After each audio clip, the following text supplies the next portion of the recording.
8 দিনের লড়াই শেষ, মৃত্যু হলো মাগুরার নির্যাতিতা নাবালিকার। বৃহস্পতিবার বেলা 1টায় তাকে মৃত বলে ঘোষণা করে। এদিকে আইন উপদেষ্টা অধ্যাপক আসিফ নজরুল জানিয়েছেন, আগামী 1 সপ্তাহের মধ্যে শুরু হবে ধর্ষণ মামলার বিচার প্রক্রিয়া। তিনি আরও বলেন, এই দিনই নাবালিকার ময়না তদন্ত করা হবে। আগামী 5 দিনের মধ্যে ডিএনএ রিপোর্ট পাওয়া যাবে। 7 দিনের মধ্যে বিচার কাজ শুরু হবে। প্রসঙ্গত, এদিন সন্ধ্যায় মাগুরার শিশুটির দেহ হেলিকপ্টারে ঢাকায় পাঠানো হয়। ইতিমধ্যে নিজের বাড়িতে কবর দেওয়া হয়েছে দেহটি। ক্ষোভে ধর্ষক লিট শেখ ও তার ছেলের বাড়ি পুড়িয়ে দিয়েছে উত্তেজিত জনতা। জুড়ে থাকে বাঁধন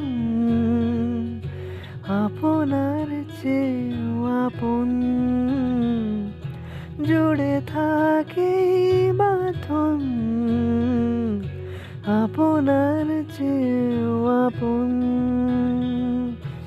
আপনার চেয়েও আপন। স্বর্ণ